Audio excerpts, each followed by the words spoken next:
Hi, everyone. It's Friday, July 30th, 2021. That can only mean one thing. Stefanie Drysdale's weekly cybersecurity recap number 82. With Stefanie, Vice President of Cyber for Prescient.com. Welcome back. So tell me what's going on in the cyber world. Absolutely.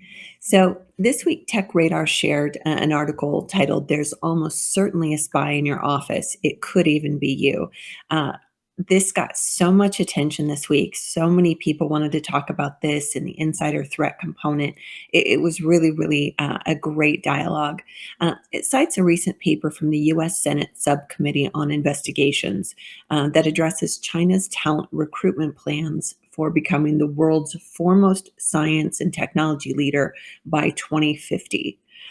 Embedded into research, medicine, manufacturing, most, if not all, companies are being targeted for this, and their employees are sometimes victims of it, thinking that they're helping the greater good.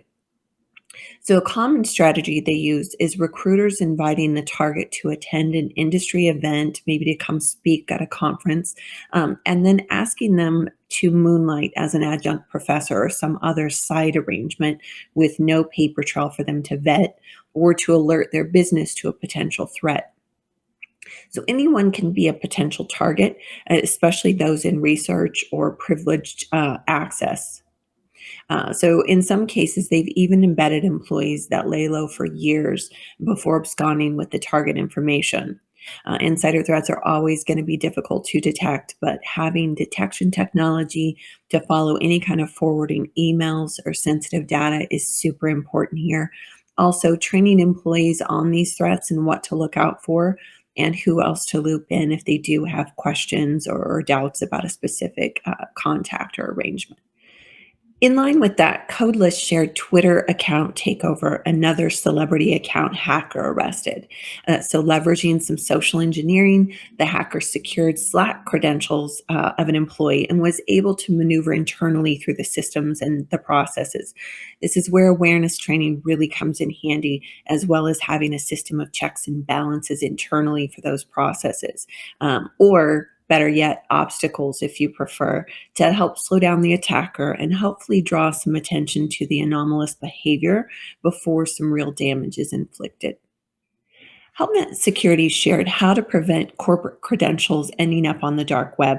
Such an important topic, which is why we developed and continue to evolve and perfect our executive digital protection program for high visibility, high net worth individuals.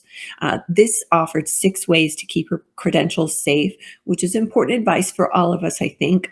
First, of course, is to always use unique passwords for all of your accounts and systems, strong, unguessable, preferably through a password manager like LastPass.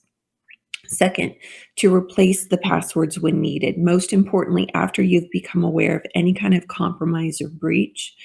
Three, enable multi factor authentication, or better yet, use an authenticator like Google Authenticator in the form of a software or YubiKey in the form of a hardware key. Four, stay on top of your training. Know how to recognize the red flags and know about different types of scams and any kind of things that you should be on the lookout for. And five, monitor the dark web. Unless you're a pro, I don't recommend doing this yourself, but have an expert give you some visibility into anything that could impact you that exists on the dark web. And six, it recommends moving toward a passwordless authentication process, which, again, if passwords are going to be breached and compromised every day, then they're probably not going to be a long term solution. So, really nice article. I'll make sure to link it for you guys below. And that's what I have for you this week. I hope everyone is doing well and staying out of trouble. And thank you for all the love with my gifted wine post. I'll be sure to tell you guys how it was. I'm sure it'll be wonderful. And hopefully we'll get out and about to ASIS at GSX. Chuck, how about GSX in September? Oh, You I'm going to leaving. be there? Absolutely leaving soon. We're going to do a little cross-country road trip on the way over and back. Excellent. Well, hopefully we'll all get to crack open a couple bottles there and catch up.